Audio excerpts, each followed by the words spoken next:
بولنے والے کا مسئلہ ہی نہیں ہے. تقیہ استعداد مخاطب کا مسئلہ ہے, سننے والے کا مسئلہ ہے. وہ اس قابل نہیں ہے کہ اس کے سامنے وہ بات کی جائے.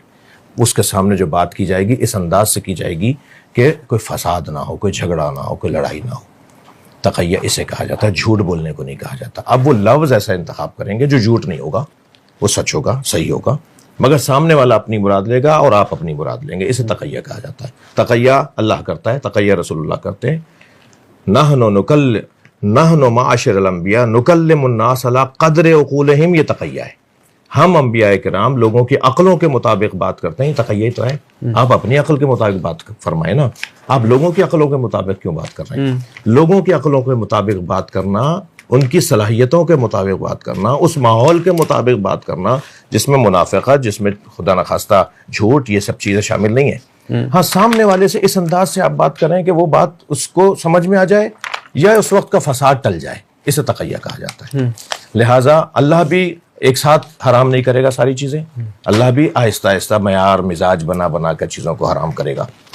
آ گئی بات, آتے ہیں اسی بات کے اوپر کہ یہ ایک تو تقیہ پہ حمل ہوگی.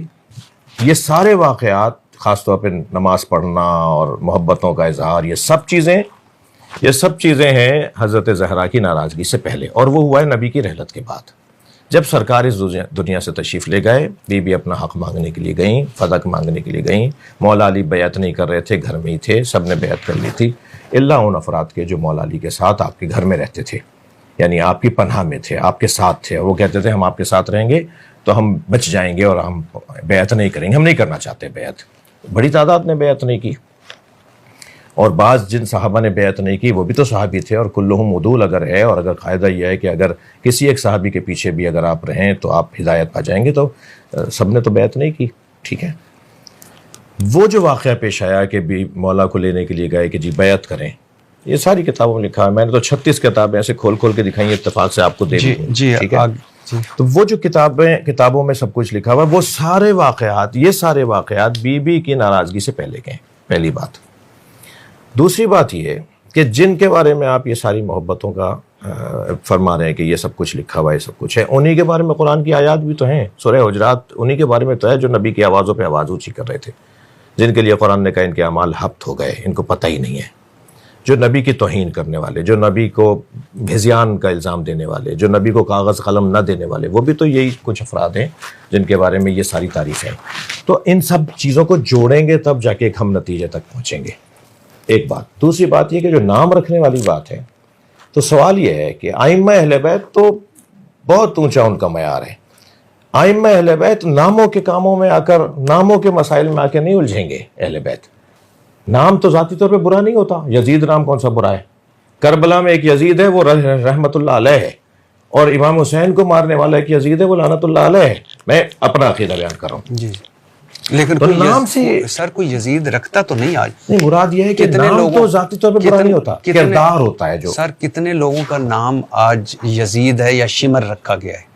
کسی شیعہ نے رکھا ہے؟ میں نے تو مکے میں دیکھا ہے کہ یزید کے نام سے شاعرہ ہے. شیعہ نہیں, شیعہ نہیں, آپ کہہ رہے ہیں نہیں رکھتے, رکھ رہے ہیں لوگ. نہیں, میں شیعہ کی بات. کراچی میں کتاب لکھی گئی ہے یزید رحمت اللہ. سر میں شیعہ, وہ شیعہ نے لکھی؟ نہیں, شیعہ نے نہیں لکھی. آپ تو کہہ رہے ہیں کہ نہیں رکھا جاتا. میرا سوال ہے کہ کتنے شیعوں نے اپنا نام یزید یا شمر رکھا ہے؟ شیعہ تو نہیں رکھیں گے. نہیں رکھیں گے. تو کیوں رکھیں گے؟ حضرت علی کے بیٹے کا نام عمر, حضرت حسن کے بیٹے کا نام عمر, حضرت زینب العابدین نے اپنے بیٹے کا. یہ کہاں سے طے ہے کہ حضرت عمر ابن خطاب کا وہ نام ہے؟ یہ کہاں سے طے ہے کہ وہ حضرت عمر ابن خطاب کا نام ہے؟ حضرت ابوبکر ابن قحافہ کا نام ہے. وہ یہ کہاں سے طے کر رہے ہیں کہ وہ نام جو اہل بیت نے رکھے وہ ان کے نام تھے؟ یہ نام تو چلے آ رہے تھے نا, ان کے اجداد میں بھی نام. یزید اور شمر ممنوع ہو گئے جب سے واقعہ کربلا ہوا. میں تو اپنے بیٹے کا نام یزید یا شمر نہیں رکھوں گا. ٹھیک ہے, میں شیعہ بھی نہیں ہوں. تو کیوں رکھے ان لوگوں نے؟ اس لیے کہ ان کے نام اگر اتنی بڑی ناراضگی تھی, اتنا نہیں, ان کے نام نہیں تھے نا. یہ نام تو یہ پہلے سے چلے آ رہے تھے, ان کے اپنے اجداد میں یہ نام تھے. اور پھر یہ نام کوئی پہلی دفعہ تو ان کا تھا نہیں کہ وہ نام رکھیں گے تو انہی کا نام رکھا جا رہا ہوگا. ایک بات. دوسری بات یہ کہ انہوں نے تو نام رکھے. محبت تو دو طرفہ ہونی چاہیے. آپ مجھے 6 مثالیں تو دیجئے, 4 مثالیں تو دیجئے جو علی, فاطمہ, حسن, حسین نام رکھے. 80 سال تک اہل بیت کے نام رکھنے پہ پابندی تھی. دو طرفہ محبت کیوں نہیں ہے؟ اہل بیت کا معیار تو اونچا ہے, وہ تو نام رکھیں گے. وہ ان ناموں کی وجہ سے تناؤ نہیں کریں گے, کھچاؤ نہیں کریں گے, جھگڑا نہیں کریں گے. لیکن اہل بیت کے نام رکھے گئے انہی گھرانوں آپ میں. نے بڑی خوبصورت بات کی کہ اہل بیت تناؤ نہیں کریں گے، جھگڑا نہیں کریں گے. تو یہی تو میں کہہ رہا ہوں کہ یہ جھگڑے کیوں آج پیدا ہو رہے ہیں جو اہل بیت نہیں چاہتے تھے. نہیں، اہل بیت تو جھگڑا نہیں چاہتے تھے، لفظ جھگڑا نہیں، لیکن اہل بیت کے ساتھ جو ظلم ہوا ہے، زیادتی ہوئی ہے، ان کا جو حق چھینا گیا ہے، جو ان کے ساتھ ظلم ہوا ہے، اس کو بیان کرنا بھی قرآن کا حکم ہے، اس کو بیان کرنا بھی اہل بیت کا حکم ہے کہ ہمارے ساتھ جو زیادتیاں ہوئے ہیں، جو ہمارے امر کو زندہ کرے اس پہ اللہ رحم کرے. پوچھا گیا کہ آپ کا امر کیا ہے؟ فرمایا ہماری امامت و خلافت، یہ ہمارا امر ہے جس کو چھین لیا گیا، جسے غصب کر دیا گیا. سر میں آپ کے ساری باتیں، اہل بیت ہمارے سر کا تاج، پہلے بھی کہہ چکا ہوں، لیکن کیسے ہو سکتا ہے کہ سر میں اپنے بیٹے کا شیعہ نہ ہو کر یزید اور شمر نہیں نام رکھوں گا کیونکہ وہ میرے اہل بیت کا گستاخ ہے، قاتل ہے. اور جب اہل بیت اور پھر شادیاں ہوئی سر. اچھا اگلی بات شادی کا جواب دیتا ہوں. ہاں دیکھیں دو جواب تو، ایک تو میری یہی کہ ایک تو یہ نام ان کے نام، یعنی حضرت علی کے، دوسرا جواب حضرت اسما بنت امیس حضرت علی کے سگے بھائی جعفر بن ابی طالب کی زوجہ، آپ کا انتقال ہوتا ہے، حضرت ابو بکر صدیق سے شادی ہوتی ہے، ایک بیٹا پیدا ہوا جس کا نام محمد، جسے حضرت علی نے مصر کا نگران مقرر کیا. حضرت ابو بکر کی وفات کے بعد حضرت علی سے شادی، بیٹا یحییٰ پیدا ہوا.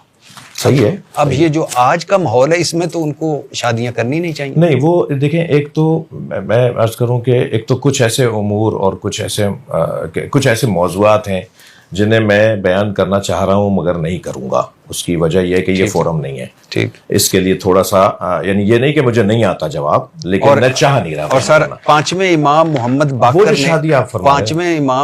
باقر نے حضرت ابوبکر صدیق کی پوتی سے شادی کی. کلینی آپ نے اپنی کتاب اصول، آپ کے کلینی نے اپنی کتاب اصول میں یہ لکھا ہے. دیکھیں یہ تو آپ مرحبا بناصرنا والی بات ہے، یعنی جہاں یہ بات ہے وہاں تو اس سے پہلے والی بات زیادہ مضبوط ہے نا، کہ حضرت ابوبکر کی زوجہ حضرت اسما بنت امیس سے مولا علی نے شادی کی. ان کے بیٹے کو اپنا بیٹا کہا، فرمایا محمد و ابنی و ان کان من صلب ابی بکر، یہ صلب ابی بکر سے ہے مگر میرا بیٹا ہے. یہ حضرت محمد کے بعد تو جھگڑے ہی ختم ہو. جھگڑا تو نہیں ہے نا، جھگڑا نہیں ہے، تحقیق ہے. جھگڑا نہیں ہے، تفسیر ہے. جھگڑا نہیں ہے، ریسرچ ہے. جھگڑا نہیں ہے. یہی بات پیار سے کی جا سکتی ہے. اگر یہ بات لڑکے کریں گے تو جھگڑا ہو جائے گا. ہم علمی تحقیقی گفتگو کو پیار سے کرنے کے قائل ہیں، جھگڑ کے کرنے کے قائل نہیں ہیں.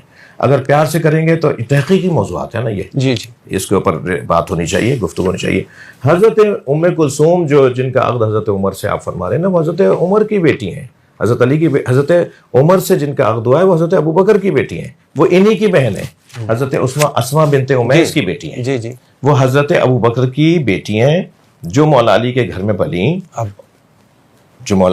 پلیں، اور مولا علی کے گھر سے حضرت عمر کا ان کا عقد ہوا اور وہ حضرت عائشہ نے عقد کروایا. دیکھیں میں آپ سے عرض کروں کہ ایک چیز کی قباحت یا ایک چیز کی وضاحت وقت کے گزرنے سے ہوتی ہے. کربلا کے واقعے کے 100 سال بعد تک امام حسین کی شہادت کی جو ظلم ہے نا، اس کی قباحت لوگوں کا احساس ہی نہیں تھا کہ کیا ہو گیا. 100 سال کے بعد آہستہ آہستہ کھلا کہ کتنا بڑا ظلم ہو گیا. آپ مجھے بتانا چاہ رہے ہیں یا میں یہ ہو سکتا ہے آپ کچھ اور بتانا چاہ رہے ہوں، میں یہ سمجھ رہا ہوں کہ جو کچھ حضرت علی رضی اللہ تعالیٰ عنہ، حضرت امام حسین رضی اللہ تعالیٰ عنہ، حضرت امام حسن رضی اللہ تعالیٰ عنہ، حضرت ایون پانچویں امام محمد باقر رضی علیہ السلام یا رضی اللہ تعالیٰ لگاتے ہیں؟ جی لگا سکتے ہیں. رضی اللہ تعالیٰ عنہ، اس وقت انہوں نے شادیاں کی. میں عرض کر رہا ہوں نا، وہ تقیہ پہ حملے. اگر ایسا نہیں کرتے تو اس سے بڑا فساد ہوتا. یہ کیا کم تھا جو ہوا ان کے ساتھ، مزید اور چاہ رہے تھے کروانا.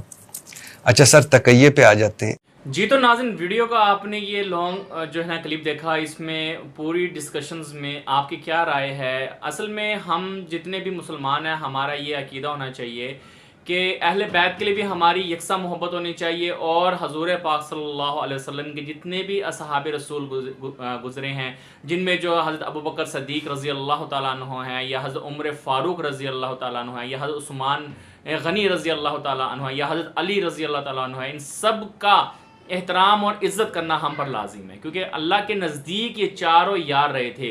تفرقہ پھیلانے والے یہ آج کے علماء کرام، یہ ذاکر یا جتنے بھی مسلک کے یہ مولانا حضرات ہیں، یہ صرف تفرقہ پھیلا رہے ہیں، دشمنی پھیلا رہے ہیں. حقیقت میں ارشد بھٹی نے بہت ہی اچھا آپشنلی ایک سوال اٹھایا ہے، اور اس کے اوپر سامنے جواب دینے والے جو ذاکر صاحب ہیں وہ بھی جو ہے نا لاجواب ہو گئے، ان کے پاس کوئی جواب نہ تھا، کیونکہ حقیقت پر مبنی بات حقیقت میں کوئی بتاتا ہی نہیں ہے، صرف لڑائی اور جھگڑے کی باتیں بتاتا ہے۔ جی ناظرین، ویڈیو کا یہ جو بھی کلپ تھا اس کے بارے میں آپ نے کیا کمنٹ کرنا ہے، کیونکہ ویڈیو لینتھی تھی، مزید میں نے اس میں کوئی ٹاپک ایڈ نہیں کیا، اور آپ نے اس پہ کمنٹ لازمی کرنا ہے اور یہ بتانا ہے کہ آج کی ویڈیو آپ کو کیسی لگی ہے۔ مزید اس کا سیکنڈ پارٹ انشاءاللہ میں کل آپ سے شیئر کروں گا۔ آج کے لیے اتنا کافی، دیں اپنے ہوسٹ خنورا کو اجازت، ملتے ہیں نیکسٹ ویڈیو میں، اپنا خاص خیال رکھیے گا، اللہ حافظ۔